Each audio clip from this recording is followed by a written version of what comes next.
Hello children. So today we are going to do a quick revision of simple harmonic motion. Now, what do you understand by the simple harmonic motion? But before we study about the simple harmonic motion, what we have to do? We have to first understand how many types of the motion you know. You know that the motion is in the straight line. If it is traveling, a body is traveling in a straight line, it is called as the one-dimensional motion. If the speed is fixed, it will travel equal distances in equal amount of time. So it will call as the uniform motion in one dimension. Then you have got something called as the accelerated motion. The force is applied on the body. The body experiences some acceleration in or opposite to the direction of the motion, but the motion is still in one dimension. The acceleration can be constant or it can be variable, right? So that kind of motion we studied, and then we shifted over to the two-dimension motion. Two-dimension motion, the body will travel in such a way that it will have the x coordinate as well as the y coordinate. The classic examples of the 2D motions are the projectile motions. The ball is thrown, it follows a projectile path.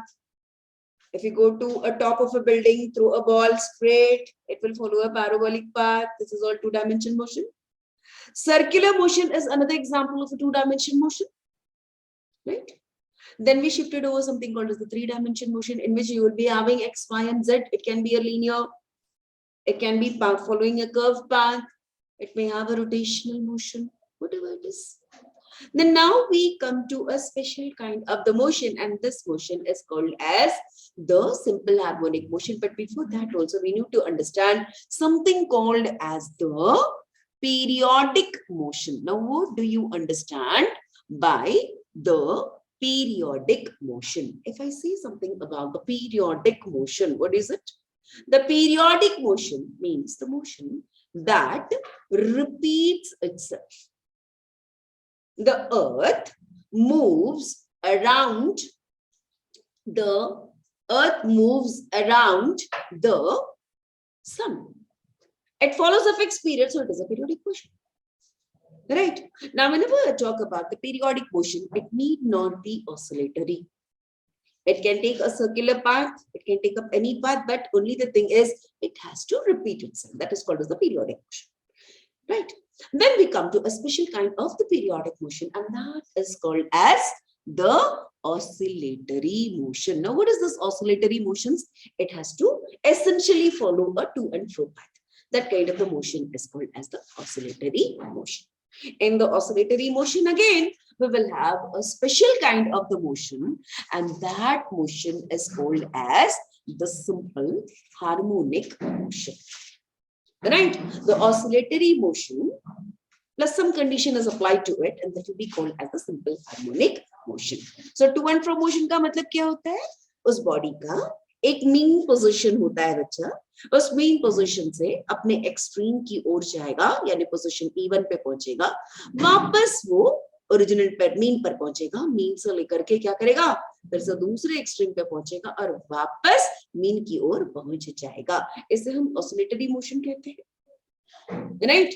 और इस oscillatory motion में अगर restoring force कुछ इस प्रकार से लगे कि हमेशा रिस्टोरिंग फोर्स मीन की तरफ डायरेक्टेड हो, so such kind of the motion is called as the simple harmonic motion. Right? Okay. Now, to get a simple harmonic motion, what are the kuch important points? So for this, I'll say it should have essentially a to and fro motion. It should have extreme point which should be well defined. You should know where the end points are. The restoring force is directly proportional to the displacement and always acts opposite to the displacement. First condition, to and fro. Dusra, it should have an extreme point which is well defined. You should know where it is. Second and thirdly, there should be a restoring force which is acting on the body, and the restoring force always acts in such a way that it is opposite to that of the displacement. Clear? Okay. So then the mean position. What is the mean position? The mean position is something where the net force is equal to 0. Restoring force. What is restoring force? I'll be talking about it. The restoring force is when a system is displaced from the equilibrium position and there is a force which acts on it in such a direction so that to restore the system back to the equilibrium position, and this force is called as the restoring forces. Right? It should restore. Main position में उसको वापस लाना चाहिए. That particular force is called as the restoring force. And if the body is executing a simple harmonic motion, the restoring force is directly proportional to the displacement. The restoring force should always be proportional to the displacement and always act opposite to that of the displacement, and that is the reason why this displacement में एक negative sign आपका लगा हुआ है. Clear? Now, let me also tell you that if you have got a body which is executing a simple harmonic motion and you have got the mean positions and two of the extreme which are well defined, that is E1 and E2, the displacement, suppose the body is reached here, the position M to A, it is called as the displacement. The displacement is always measured from the mean position. Is it clear? The displacement is always measured from the mean positions. Now we come back. Suppose you have got, this is the O, which is the mean position. If you want to act, that is the body is at point P.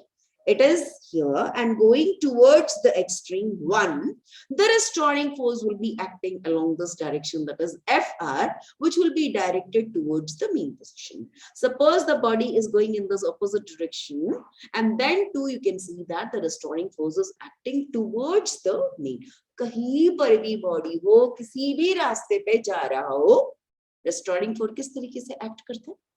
वो हमेशा उसको वापस mean position पे लाने के लिए काम करता है.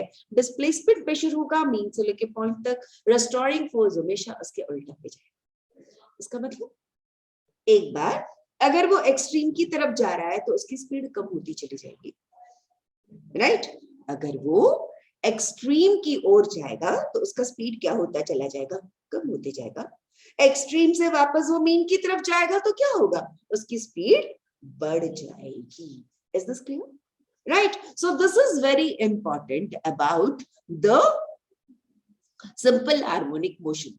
Now, if you want to talk about the simple harmonic motions, the spring is involved. Now, we will go back to the lesson on force and we will study and revise a bit of what is called as the spring force. What is there in the spring force? Spring force. You know, all spring is there. I'm making it to lie on a table as you can see it here, right? Okay, now this is the spring and I've got the spring which is kept out here, and this spring has got the length, the original length of the spring, it is equal to say, right? Now what happens is I'm going to apply a force. When this force is applied, because of the application of the force, the spring is extended to some particular direction. Lamba ho gaya. So lamba ho gaya.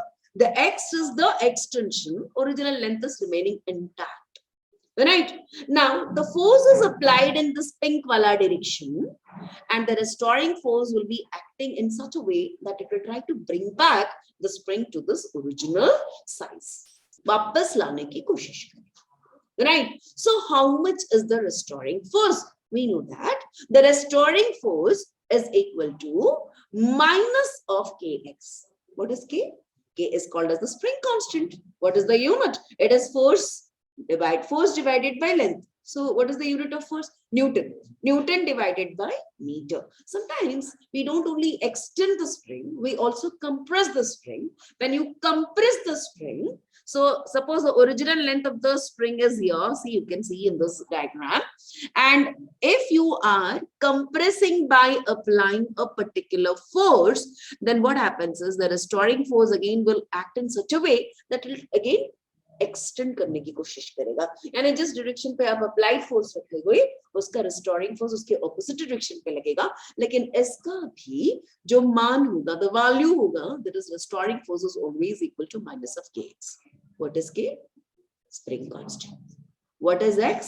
The extension or the compression, right? So now in this spring what is happening? Because of the compression, the force is applied, that means there is an acceleration in the spring. And what is the acceleration? The acceleration is equal to F divided by m. Simple Newton ka law. Force is equal to mass into acceleration. Acceleration is equal to force divided by mass. So what is the force we know? It is minus of kx divided by m. Acceleration is maximum. When is the acceleration maximum? Come on, tell me. See, force maximum होगा तब. Force कब maximum होगा? जब आपका x maximum होगा. X maximum होगा यानी कि वो बात क्या हो जाएगी? वो बेटा हो जाएगा हमारा एम्पलीट्यूड. वो क्या हो जाएगा हमारा एम्पलीट्यूड मैक्सिमम होगा. तो एक्सेलरेशन मैक्स कितना होगा? That is minus KA divided by m. ये मेरी मैक्सिमम फोर्स होगी. कहां लगेगी? कहां पर लगेगा? एक्सट्रीम पोजीशन पे लगेगा. एक्सट्रीम 1 पे भी लगेगा और एक्सट्रीम 2 पर भी लगेगा. Force max is equal to minus K multiplied by amplitude. This is the value, right? Okay.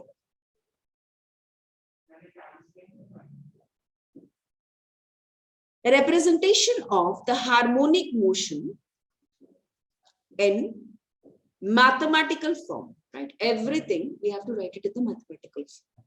So any of the displacement of a simple harmonic motion, either it is written as y is equal to a sin x or y is equal to a cos x, right? Any of the simple harmonic motion, the displacement, either it is written as a sin x or it is written as a cos x.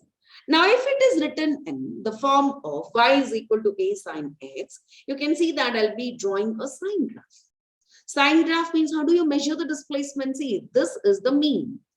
ये जो line दिख रहा है आपको, ये mean है. किसी भी वक्त अगर आपको पता कर रहा है कि बॉडी ने कहां तक का डिस्प्लेसमेंट हुआ है, तो समय अगर पता हो तो हम लोग डिस्प्लेसमेंट निकाल सकते हैं. यानी एक्स पता हो तो हम वाई निकाल सकते हैं. ये जरूरी नहीं है कि साइन ग्राफ ही होगा, ये हो सकता है कि आपका कॉस ग्राफ भी होगा.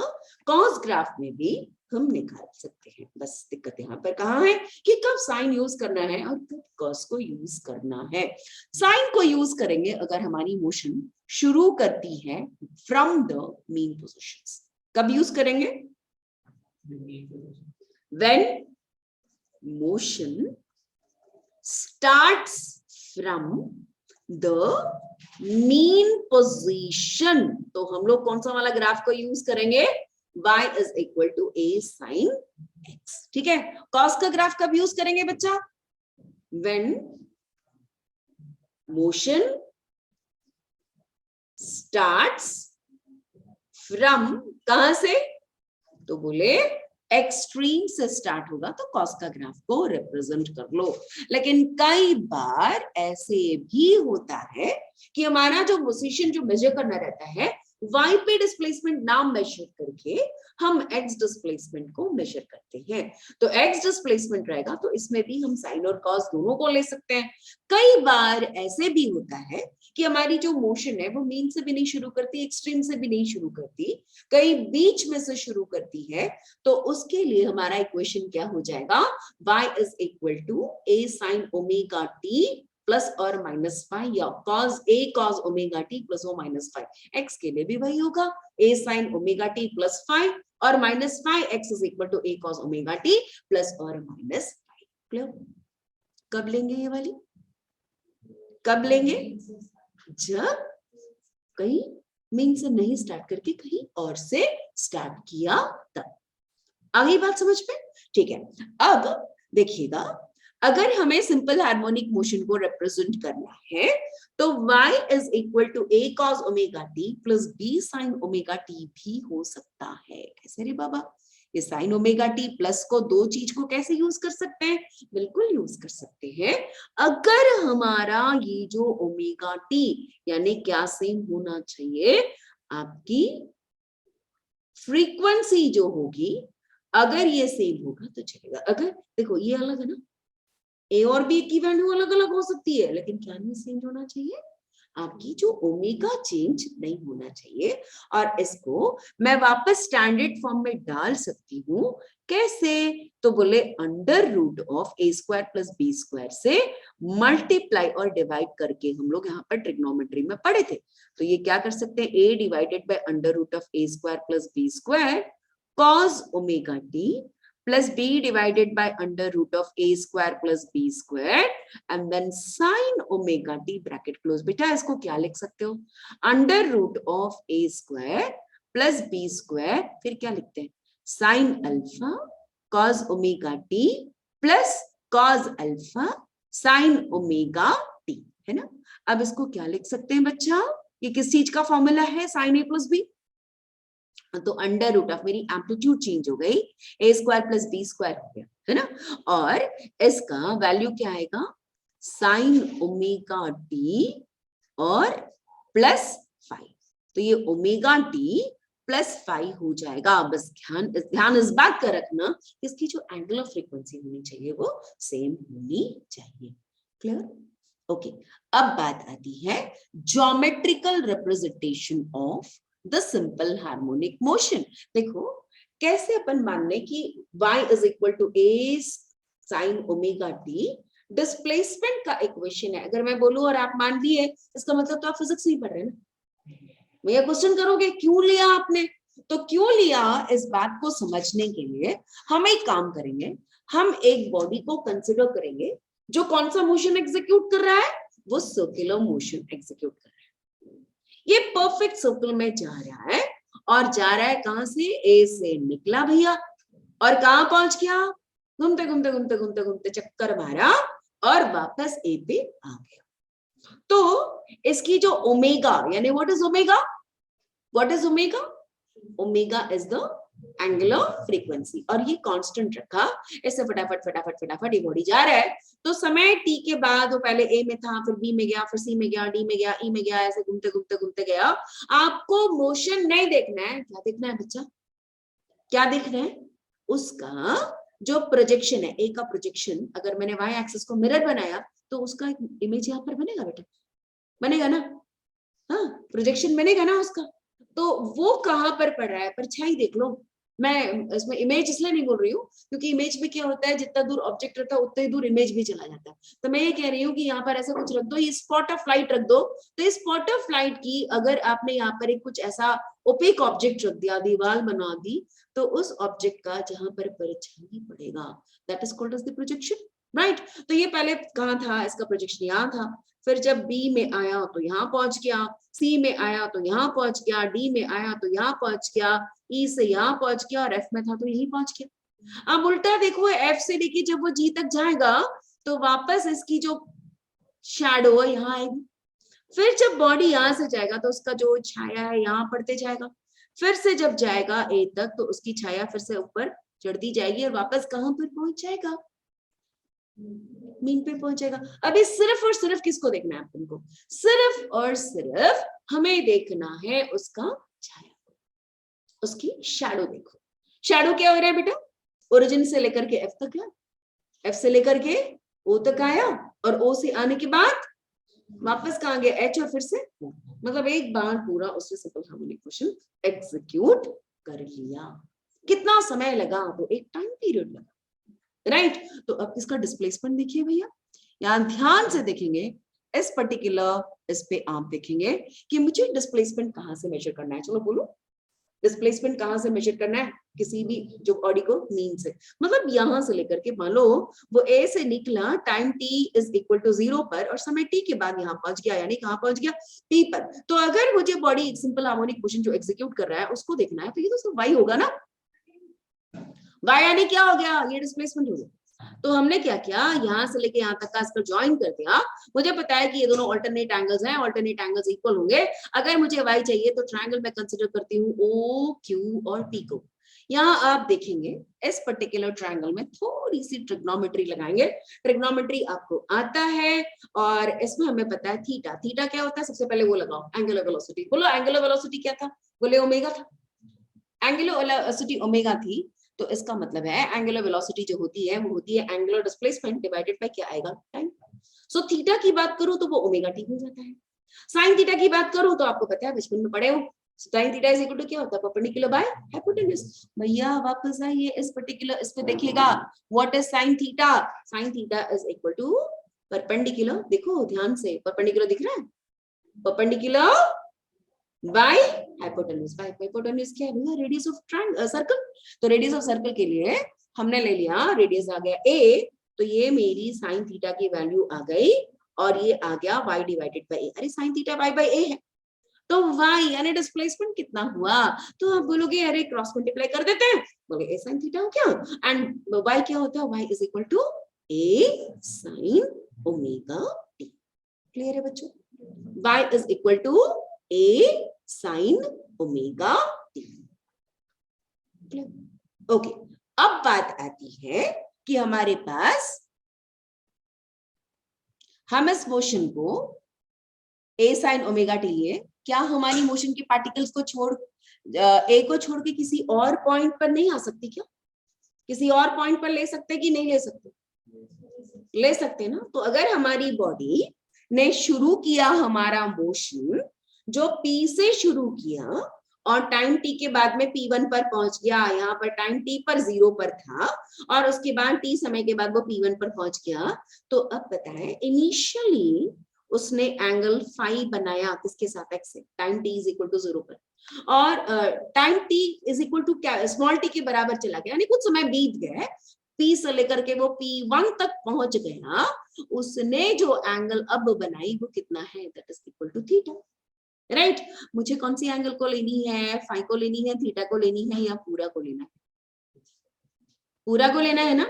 तो पूरा को लेना है बेटा। ये जो थीटा है, थीटा कितने के बराबर है? बोले ओमेगा टी, है ना। तो पूरा मेरा एंगल कितना होगा? y is equal to O B. बेटा ये जो डिस्प्लेसमेंट है, बॉडी कहीं से भी शुरू करती है, जहां पर भी पहुंचती है, हमेशा डिस्प्लेसमेंट कहां से मेजर किया जाएगा? मीन से मेजर किया जाएगा, यानी ओ से लेके कहां तक लेना है मुझे? बी।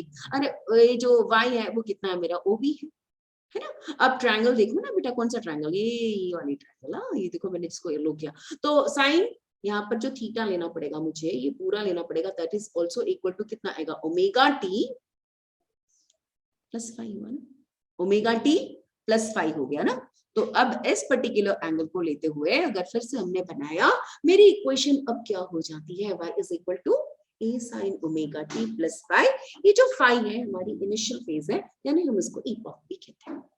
अगर बॉडी ने कहीं और नीचे से शुरू किया, तो नीचे से शुरू किया तो हमारी जो एंगल हमको चाहिए थी वो कितनी होती थी? Omega T minus five. So equation हमारा क्या हो जाएगा? इक्वेशन जो हमारा हो जाएगा वो हो जाएगा y is equal to a sin omega t minus five हो जाएगा। ठीक है। अब यहाँ पर से अलग अलग पोजीशन पे अलग अलग लेंगे। तो अगर मान लो एक्सट्रीम से शुरू किया तो उस पे हम लोग -90, देखो यहाँ से अगर शुरू किया तो -90 करेंगे, अगर उसने बॉडी ने यहाँ से शुरू किया तो +90 करेंगे। आप अपनी इंटेलिजेंस यूज करते जाना और आपको जो इक्वेशन है वो मिल जाएगा। कभी कभी ऐसा भी होता है कि हमने जो एक्सप्रेशन को लिया वो कहां पर लिया बेटा? हमने जो लिया है वो जो छाया जो ले रहे थे, पार्टिकल तो अपने रास्ते घूम रहा था अतुल, कुछ समय के बाद हमने जो परछाई ले ली है वो कहाँ ले रहे थे? परछाई कहाँ ले रहे थे? परछाई जो हम लोग ले रहे थे वो एक्स एक्सिस पर। तो उस समय में जो इक्वेशन होगा x is equal to a cos omega t आपको लेना पड़ेगा। क्यों? क्योंकि जब शुरू में था तो मेरा डिस्प्लेसमेंट मैक्सिमम था, क्योंकि डिस्प्लेसमेंट यहाँ से मेजर करेंगे ना। t इज इक्वल टू 0 पे हमारी जो डिस्प्लेसमेंट है वो क्या हो जाती थी? मैक्सिमम। और cos 0 इज इक्वल टू 1, यानी मैक्सिमम वैल्यू होती है। Is it clear? यहाँ तक का सबको क्लियर है? Okay, resume recording. Okay, now we are going to study about the velocity and acceleration of a body which is executing a simple harmonic motion. We all know what? We all know that displacement of a body which is executing a simple harmonic motion is given by what? y is equal to a sin omega t. Now, definition of velocity. If I talk about the instantaneous velocity, what do you understand by instantaneous velocity? Velocity अभी है ना, एक particular given moment पर. तो हमें definition में क्या बताया था? Instantaneous velocity will be equal to the rate of change in the displacement with respect to the time. Right? So dy by dt, that is equal to the velocity, rate of change of displacement with respect to time. What is displacement? A sin omega t. So d by dt of a sin omega t, भैया a तो constant है. Differentiate किसको करोगे? Differentiate किसको करोगे? Sign omega T को. Sign omega T का differentiation क्या होता है? Cos omega T. लेकिन बेटा टी अकेला थोड़ी है, ओमेगा टी है, फंक्शन ऑफ फंक्शन. सो एक और ओमेगा आ गया. तो वेलोसिटी के लिए हमारे पास फॉर्मूला क्या हो गया? ए ओमेगा कॉस ओमेगा टी. ठीक है. तो ये किसके रिस्पेक्ट में हो गया? तो बोले टाइम के रिस्पेक्ट में. अच्छा, अब डिस्प्लेसमेंट मुझे डिस्प्लेसमेंट के फॉर्म में भी लिखना है. तो हमको पता है y is equal to A sine omega T. ध्यान दो, y is equal to a sin omega t. sin omega t का वैल्यू कितना होता है? बेटा y को वही रखो, a को नीचे लेके जाओ, sin omega t का फॉर्मूला आ गया. भैया cos कैसे आएगा? 1 minus sine square omega T. Sine square omega T का तो फॉर्मूला निकाल रखा तुमने, y बाय a. तो value y square by a square हो जाएगा. तो अभी हमने इसको पूरी तरह से सॉल्व करना है. आता है आप लोग को कैलकुलेशन. cos ओमेगा टी का वैल्यू कितना होता है? Under root of a square minus y square और डिवाइडेड बाय कितना आएगा? a. यानी कि जहां मेरे पास cos ओमेगा टी है उसकी जगह आप डाल दो a ओमेगा. तो था भैया cos ओमेगा टी की जगह under root of a square minus y square डाल दो, डिवाइडेड बाय a डाल दो. a कट गया. तो वेलोसिटी डिस्प्लेसमेंट के रूप में भी लिखा जा सकता है और वो कितने के बराबर रहता है? Omega under root of a square minus y square. a square minus y square के फॉर्म में आ जाता है. यानी कि y की हम मिनिमम वैल्यू भी निकाल सकते हैं और मैक्सिमम निकाल सकते हैं. यानी हम कब निकाल सकते हैं?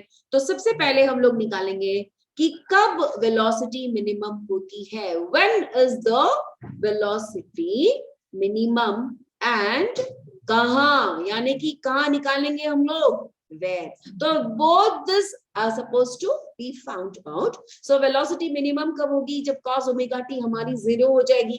यानी omega t की वैल्यू कितनी होनी चाहिए? अरे भैया cos थीटा की वैल्यू 0 कब होती है? cos थीटा की वैल्यू 0 होती है जब हमारे पास में omega t होगा equal to pi by 2, 3 pi by 2, 5 by 8 by 2, 7 pi by 2 and so on. When that velocity will be 0, the body will be executing a simple जो हमने बोलेंगे टाइम कितना रहेगा? देखो omega t is equal to pi by 2. तो omega की value कितनी आती है बच्चा? ओमेगा की वैल्यू कितनी आती है? ओमेगा की वैल्यू आती है 2 पाई बाय टी. तो ओमेगा की जगह 2 पाई बाय टी डाल दो. हाँ, इनटू टी करो. इनटू क्या करना? पाई बाय 2 का पाई पाई कैंसिल कर ले. टी कितने के बराबर होगा? T by 4. जब बॉडी शुरू किया अपना मोशन कहां से? ओरिजिन से. उसके समय t by 4 के बाद मुझे वेलोसिटी 0 होगी. हाँ, मिलेगी 0. हाँ, अब कहाँ मिलेगी? फिर नेक्स्ट कब मिलेगा? तो बोले t pi by 4 पर. अगला कब मिलेगा? तो 5 pi by 4 पे. उसके बाद कब मिलेगा? तो बोले 7 t by 4 पर, एक्सेट्रा एक्सेट्रा एक्सेट्रा. तो ये क्या बता रहा है हमें? कब कब 0 होगा? हमें ये भी तो देखना है कि कहाँ पर 0 होगा. यानी कोई बॉडी कहाँ पर, मतलब पोजीशन पे अगर देखेंगे तो कहाँ पर होगा. तो हमने उसको पोजीशन वाली वेलोसिटी को लेनी है. वेलोसिटी कहाँ मिनिमम होगा? जब y is equal to a होगा, यानी कि 0 हो जाना चाहिए. तो y is equal to plus a में होगा या y is equal to minus a में होगा. यानी कि दोनों ही एक्सट्रीम पोजीशन पे जाएगा तो वो बॉडी का जो एग्जीक्यूट कर रहा है सिंपल हार्मोनिक मोशन, उसकी वेलोसिटी 0 हो जाएगी. यानी कि जो सिंपल हार्मोनिक मोशन एग्जीक्यूट करता है वो जो बॉडी रहेगा वो जब अपने एक्सट्रीम पोजीशन पे जाएगा तो उसकी वेलोसिटी कितनी हो जाएगी? 0. यानी एक्सट्रीम पोजीशन पे जाके वो रुक जाएगा. एक्सट्रीम पोजीशन पे जाके वो रुक जाएगा. वेलोसिटी मैक्सिमम कब होगी? तो बोली वेलोसिटी मैक्सिमम होगी v का वैल्यू क्या था? a omega cos omega t. इसका मतलब cos ओमेगा t की वैल्यू मेरे को या तो +1 चाहिए या तो -1 चाहिए. कब होगा 1 और कब होगा -1? तो आप बोलोगे omega t should be equal to 0 और पाई या 2 पाई या 3 पाई या 4 पाई, ऐसे चलेगा, है ना. तो v की मैक्सिमम वैल्यू कितनी होती है? तो हम बोलेंगे that is equal to a omega, क्योंकि इस ओमेगा टी की वैल्यू कितनी होती है, दैट इज इक्वल टू 1। अब बात आती है कि हमारे पास वेलोसिटी मैक्सिमम कब होगी, तो y इज इक्वल टू 0, क्योंकि फॉर्मूला के अनुसार डिस्प्लेसमेंट के रूप में रहेगा। तो हमारा वेलोसिटी का फॉर्मूला क्या है, वेलोसिटी इज इक्वल टू, बोलो रे बच्चों, under root of A square minus y square. इसका मतलब मुझे मैक्सिमम रखना है, तो मुझे y को 0 रखना है, तभी तो मिलेगा v max is equal to a omega, है ना। तो v max is equal to a omega कहाँ मिलेगा, जब मेरा बॉडी मीन पोजीशन पे पहुंचेगा। बॉडी कहीं से भी स्टार्ट करे, दिक्कत नहीं। जब वो मीन पोजीशन पे आएगा तो उसकी वेलोसिटी क्या हो जाएगी, मैक्स। जब वो एक्सट्रीम पे जाएगा तो क्या होगा, रुक जाएगा, लौटेगा, डायरेक्शन चेंज करते हुए वापस अपने मीन की तरफ लौट जाएगा। हाँ अरे हाँ ऐसे बोलना, ठीक है। ओके चलिए, अब आती है now acceleration of a particle which is executing a simple harmonic motion. हाँ, इसके पहले मैं भी अभी एक पेपर आप लोगों को भेजती हूँ ना, ग्रुप में भेजा। उस पेपर में इस फॉर्मूला पर बेस्ड क्वेश्चन है, वेलोसिटी मैक्सिमम कहाँ होगी रे बाबा, कब होगी रे बाबा, मीन पे होगी। और कब होगी, कब टाइम कितना होगा, t/4 पे रहेगा। उसके बाद t पे नहीं, t/4 पे नहीं रहेगा, कहाँ रहेगा, t इज इक्वल टू 0 पे रहेगा, फिर t is equal to t/2 पे रहेगा, और t is equal to t पर रहेगा। और आपको पूछा गया कि कहाँ पर, तो बोले मीन पोजीशन में। जब वो मीन पोजीशन पे आएगा तब तक वेलोसिटी 0 हो जाएगा। अच्छा बताइए, क्या ये वेलोसिटी कांस्टेंट थी, नहीं। क्या ये वेलोसिटी कांस्टेंट थी कि हर पल चेंज हो रही थी। मीन से जब एक्सट्रीम में गया तो स्लो होते गया, एक्सट्रीम से मीन पे आया तो फास्ट होते गया, मीन से वापस दूसरे एक्सट्रीम पे होता गया तो स्लो होता गया, एक्सट्रीम पे जाके रुक गया, वापस लौटते समय स्पीड उसकी बढ़ती चली गई। और वो ओवरशूट करता है, किसको ओवरशूट करता है, जो मीन पोजीशन को ओवरशूट करते हुए दूसरी जगह जाता है। क्लियर। अब आती है बात, अगर एक्सेलरेशन की बात करूं तो acceleration of a particle which is executing a simple harmonic motion. मुझे लग रहा है कि ये वाली जो है वो बहुत ही लाइट है, मैं चेंज करके देखती हूँ व्यू को, जस्ट 1 सेकेंड। नाउ ये दिख रहा है आपको अभी अच्छे से, थोड़ा कंपैरेटिवली, या ओके। तो acceleration of a particle which is executing a simple harmonic motion. बेटा मुझे पता है सिंपल हार्मोनिक मोशन पे कोई बॉडी एग्जीक्यूट कर रही है तो इसका मतलब y is equal to a sin omega t होता है, ठीक है। Let me change the pen also, एक मिनट, मैं कुछ ये कलर ले लूं, कुछ dark colours, just a moment. चलिए ले लिया, अब आ गई है हमारे पास y is equal to a sin omega t। Velocity मुझे पता है dy by dt। एक्सेलरेशन क्या होता है, वेलोसिटी को डिफरेंशिएट करना पड़ेगा। अरे वेलोसिटी आप निकाल चुके हो, वेलोसिटी निकाल चुके हो, एक्सेलरेशन के लिए क्या मिला, जो मेरे पास वेलोसिटी का एक्सप्रेशन था, क्या था बेटा, a omega cos omega t। इसको वापस डिफरेंशिएट करने का, a क्या है, कांस्टेंट, ओमेगा क्या है, कांस्टेंट, डिफरेंशिएट कौन होगा, cos omega T. cos omega T का डिफरेंशिएशन क्या होता है, माइनस साइन ओमेगा टी। बेटा यहाँ पर फंक्शन ऑफ फंक्शन भी तो था, तो हमें क्या करना पड़ेगा, यहाँ पर d by D T of omega T करना पड़ेगा। ओमेगा फिर कांस्टेंट है, तो यहाँ a ओमेगा ऑलरेडी रखा हुआ था, नेगेटिव साइन था, ओमेगा स्क्वायर हो गया, ओमेगा स्क्वायर हो गया, और इसीलिए एक्सेलरेशन की वैल्यू कितनी आ गई, minus omega square sine omega T, ठीक है। अच्छा भैया लोग यहाँ पर देखिएगा, इसकी जो वैल्यू होगी, इसमें हम जानते हैं कि ओमेगा स्क्वायर ए साइन ओमेगा टी, ए साइन ओमेगा टी क्या होता है, ए साइन ओमेगा टी होता है y। So acceleration is equal to minus omega square multiplied by y, ठीक है, ओके। Now एक्सेलरेशन की मैक्सिमम वैल्यू कब होगी, जब मेरी साइन ओमेगा टी की वैल्यू 1 होना चाहिए ना। साइन ओमेगा टी की वैल्यू 1 हुआ तो एक्सेलरेशन मैक्सिमम हो जाएगा। भैया एक्सेलरेशन की मैक्सिमम बादल में डालो, कितना आता है, एक्सेलरेशन की मैक्सिमम वैल्यू कितनी आती है, एक्सेलरेशन की वैल्यू मैक्सिमम वैल्यू आती है माइनस ए ओमेगा स्क्वायर, यानी एम्पलीट्यूड मैक्सिमम होना चाहिए, मतलब डिस्प्लेसमेंट मैक्सिमम है, ओमेगा का स्क्वायर। ठीक है, अच्छा अब दो चीज आती है, कब होता है और कहाँ होता है। तो हमारे पास कहाँ होगा, इसका उत्तर क्या है, कहाँ होगा।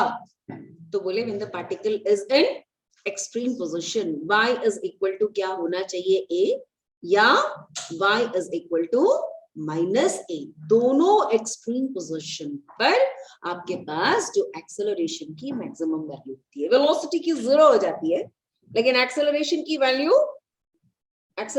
वैल्यू मैक्सिमम होती है। अच्छा अब दूसरा सवाल, कब होगा, मतलब समय कितना लगेगा। तो बोले भैया sine omega t should be equal to 1, कब होता है बेटा ये, +1 हो या -1 हो, कब होता है ये, जब ओमेगा टी की वैल्यू π/2 हो, sine 90 is equal to 1, sine 3π/2 is equal to -1, तो आपने ओमेगा की वैल्यू डाली 2π/t, वैल्यू निकाली तो t/4 पे हुआ, 3t/4 पे होगा, तो यहाँ पर आपको एक्सेलरेशन मैक्सिमम मिलेगी। क्लियर, समझ गया, एक्सेलरेशन की वैल्यू आपने मैक्सिमम कहाँ होगी ये भी आपने निकाल लिया, तो t की वैल्यू 2n+1 इंटू π/4 पर होगा, t/4 पे होगा, 3t/4 पे होगा, 5t/4 पे होगा, 7t/4 पे होगा, हर बार जब भी वो एक्सट्रीम पोजीशन पे होगा। देखो ये जो टाइम हमने निकाला ये वह टाइम है जब हमारी बॉडी ने शुरू किया मोशन, कहाँ से, तो बोले मेन पोजीशन से, कहीं और से शुरू किया तो ये फॉर्मूला लागू नहीं होगा। उस समय में क्या बोलना पड़ेगा प्रगति, उस समय में हमें क्या बोलना पड़ेगा कि कहां पर रहेगा, तो बोले जब वो एक्सट्रीम पोजीशन पे रहेगा तो एक्सेलरेशन मैक्सिमम, जब वो मीन पोजीशन पे रहेगा तो एक्सेलरेशन, ठीक है, फोर्स आगे बात समझ लो, ठीक है। Okay, now we will talk about the graph of the simple harmonic motion. Whenever we want to draw a graph of the simple harmonic motion, so the displacement of the body is along the circle, the displacement of the object, if you want to put the displacement in the time graph, it will be a sinusoidal graph, because y is equal to क्या आ गया था, a sin omega t, है ना।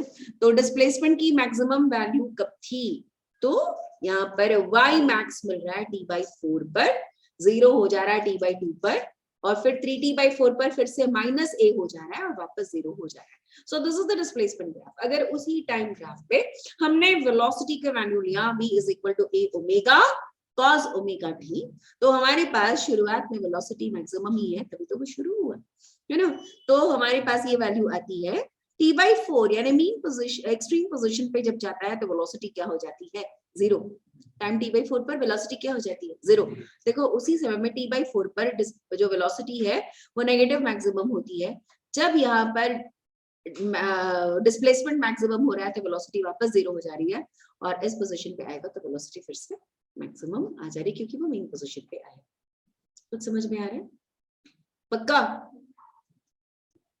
Next acceleration की graph की बात करें, acceleration का ग्राफ का फॉर्मूला क्या होता है, y इज इक्वल टू, देखो एक्सेलरेशन का क्या फॉर्मूला है, देखो minus omega square a sign omega T, तो साइन वाली ग्राफ है, क्योंकि इसके सामने एक नेगेटिव बना है तो उल्टा ग्राफ बनेगा, और उल्टा ग्राफ बनते बनते ऐसे बन जाएगा।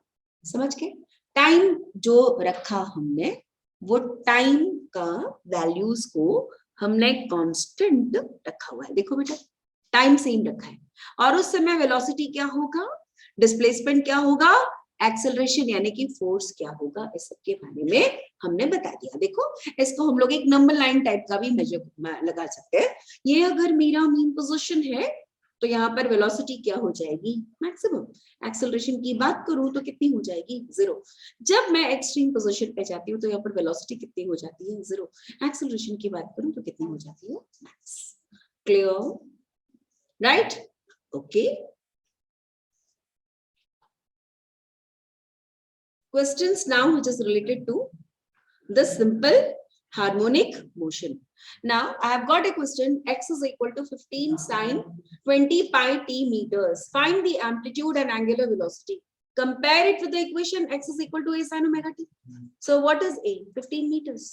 What is omega? तो ओमेगा कितना होता है बेटा, ये omega is equal to 20 pi. कोई दिक्कत, कोई दिक्कत? बिल्कुल सिंपल वाला इक्वेशन पता होना चाहिए, y is equal to a sin omega t. Now the next question is a particle whose displacement at time t, it is x is equal to a sin omega t. It takes time t1 and reaching from x is equal to 0 to x is equal to a by 2 and time t2 in reaching from a by 2 to वापस a. Then find the ratio of t1 by t2. समझ रहे हैं question? Body पहले कहां था? तो बोले main position पे था, वो कहां से कहां तक गया? x is equal to 0 से लेकर के a by 2 तक पहुंचा, मतलब आधा डिस्प्लेसमेंट कवर किया. उसके लिए समय जो लग रहा है उसको कितना लग रहा है? टाइम t1 लग रहा है. और a by 2 से फिर से वो e1 यानी एक्सट्रीम पोजीशन पे जा रहा है, तो उसके लिए समय लग गया, that is equal to t2. हमें क्या निकालनी है? हमें क्या निकालनी है? हमें t1 by t2 निकालना है. बेटा पहली बार में x1 तुम्हारा कितना है? a by 2. सो हमने क्या लिया? a by 2 is equal to a sin omega t1. So sin omega t1 a cut गया, sin omega t1 is equal to half. तो sin omega t1 is equal to कितना आ गया? sin 30. sin 30 को क्या लिखते हैं? sin 30 को क्या लिखते हैं बच्चा लोग? sin 30 को हम लिखते हैं sin pi by 6. So omega t1 is equal to pi by 6. अरे ओमेगा कितना होता है? 2 pi by t. तो वैल्यू डालेंगे तो t1 की वैल्यू कितनी आ गई? pi divided by 6 times of omega. Now time taken to reach the extreme position. सीधा कहां से कहां तक? कहां से? फ्रॉम मीन, और मीन से लेके एक्सट्रीम तक का पहुंचा दो, उसके लिए समय ले लो कुछ भी. तो a तक का पहुंचेगा, तो a is equal to a sin omega t. a cancel हो गया बच्चा. sin omega t is equal to 1. omega t sin omega t 1 कब होता है? sin omega t 1 कब होता है? क्या जवाब है तुम्हारा? बोलो ना कब होता है? जब sin 90 पे होता है. तो sin 90 पहली बार पहुंच रहा है ना, तो इसलिए sin 90 लेंगे, तो t की वैल्यू कितनी आएगी? तो t divided by 2 times of omega. लेकिन क्या देखो, ओरिजिन से लेके एक्सट्रीम तक का ये वाला t है, लेकिन t कितने के बराबर है? पहले गया o से लेकर के सम पॉइंट p तक का, फिर p से गया e1 तक का. तो टाइम t1 और t2, भैया t2 कितना होगा? t माइनस t1 ना होगा? होगा कि नहीं? तो t माइनस t1, तो हमारे पास में जो वैल्यू आ रही है t2 की, जब t माइनस t1 किया, t निकाला हुआ है pi divided bye 2 omega, t1 भी निकाला हुआ है पाई डिवाइडेड बाय 6 ओमेगा. भाई कैलकुलेट किया, t2 की वैल्यू आ गई पाई डिवाइडेड बाय 3 ओमेगा. बच्चे क्या करते हैं? डायरेक्टली यहां से निकाल करके यहां तक का अपने, देखो डिस्टेंसेस हम हमेशा कहां से निकालते हैं बेटा? डिस्प्लेसमेंट हमेशा हमारा ओरिजिन से होता है. बच्चे कहां गलती करते हैं? क्योंकि क्वेश्चन ऐसा दे दिया, उन्होंने डिस्प्लेसमेंट मेजर कहां से करने लगे? p से लेकर के e1 तक का. गलत हो जाएगा, तो हमको माइनस करके निकालना पड़ेगा. तो मेरे पास t2 निकल गई, that is equal to pi divided by 3 omega. अब मेरे को चाहिए रेशियो किसका? t1 bye t2. अरे t1 निकला हुआ है pi divided bye 6 omega, t2 निकाला हुआ है pi divided by 3 omega. Cancel वैंसिल कर लो, आंसर कितना आता है? 1 बाय 2. क्लियर? पॉज करके वीडियो को नोट कर लेना, ठीक है? क्योंकि इस प्रकार के सिंपल से क्वेश्चन एक्सपेक्टेड है इस बार का जो फाइनल एग्जाम्स में, ठीक है? जो तुम लोगों का जो स्टोरी टाइप का कॉम्प्रिहेंशन है ना, उस पे ही आने वाला है. नाउ द थर्ड क्वेश्चन,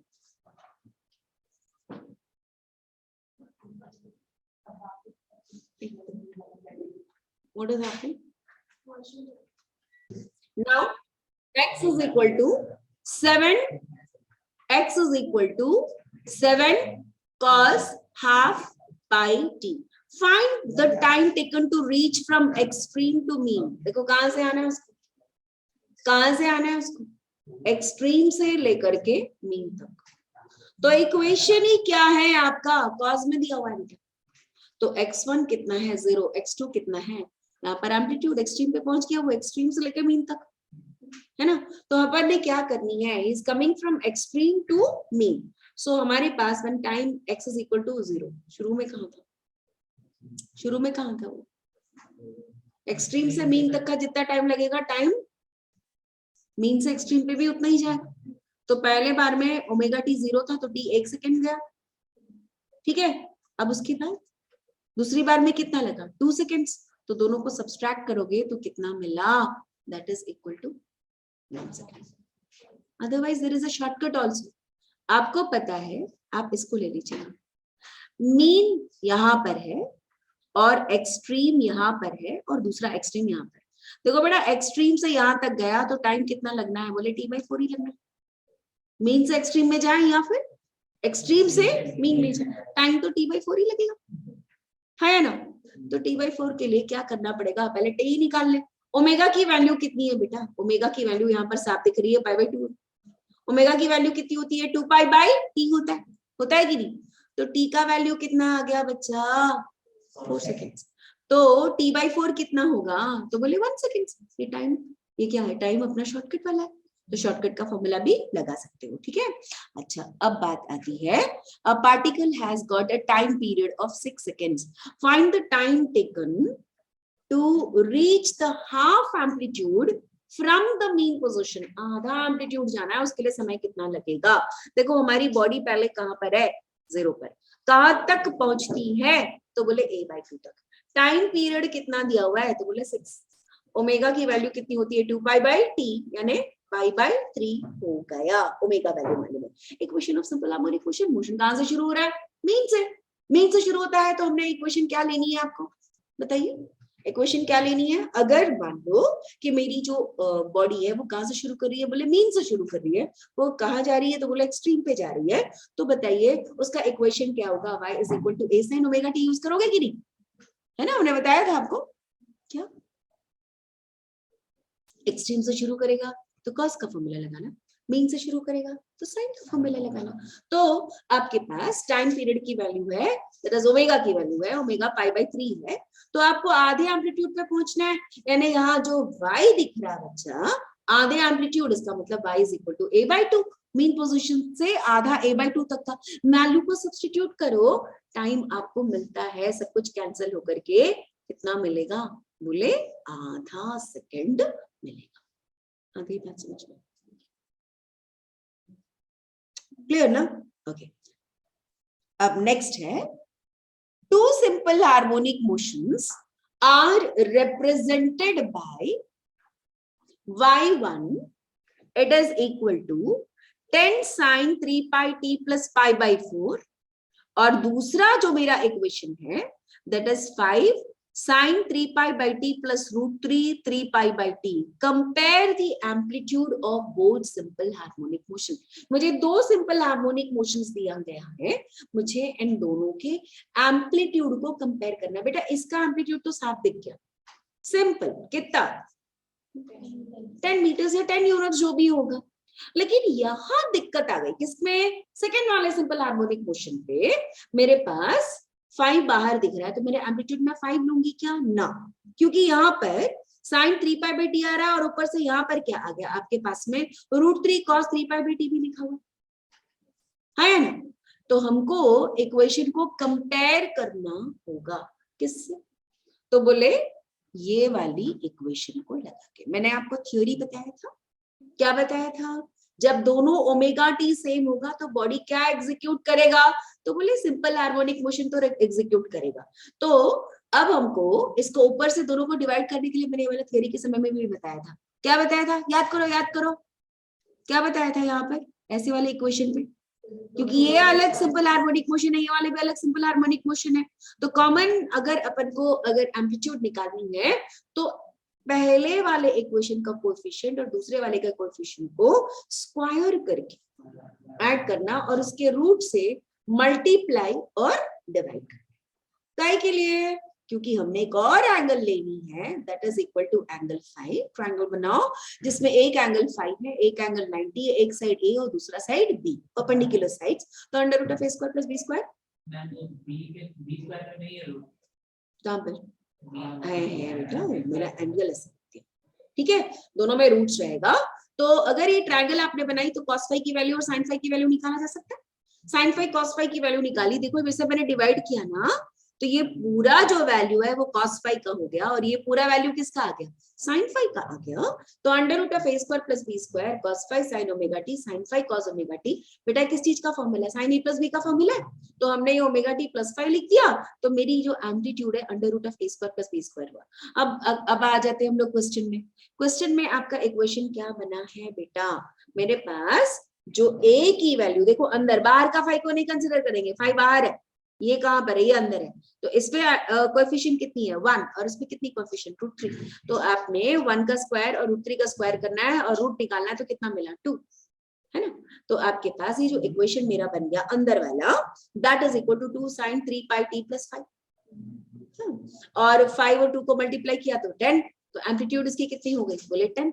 तो दोनों के एम्पलीट्यूड को कंपेयर करने के लिए बोला है, तो A1 भी 10 और B1 भी 10, और ये कितना आ गया, वैल्यू आपकी 1 आ गई। क्लियर है। इस प्रकार के क्वेश्चन में ध्यान देना, आपके नंबर्स कहाँ लिखे हुए हैं, कैसे मुझे कन्वर्ट करना है, साल भर में हमने कई बार इस चीज को देख लिया है, तो अच्छे से हो जाएगा, एकदम सही सही कर लेना। क्लियर है। तो आज हमने क्या क्या कर लिया, हमने what is simple harmonic motion से कंप्लीट शुरू किया और उसका ग्राफिकल रिप्रेजेंटेशंस देखा, और उसके बाद वेलोसिटी निकाली, उसकी कंडीशंस निकाले, एक्सेलरेशन निकाले, उसके बाद हमने कुछ न्यूमेरिकल्स भी कर लिए। ठीक है, तो समझ में आ गया होगा। ठीक, अगले क्लास में हम क्या पढ़ेंगे, अगले क्लास में हम काइनेटिक एनर्जी पढ़ेंगे, पोटेंशियल एनर्जी पढ़ेंगे, है ना, फिर रेजोनेंस पढ़ेंगे, रेजोनेंस और फोर्स फ्रीक्वेंसी के बीच में जो डिफरेंसेस है उसको भी हम लोग पढ़ेंगे। ठीक है, होपफुली सब कुछ को अच्छे से जाएगा। प्लीज प्रिपेयर वेल, आप इस चैप्टर को अगली क्लास में पढ़ के आए। ठीक है, थैंक यू।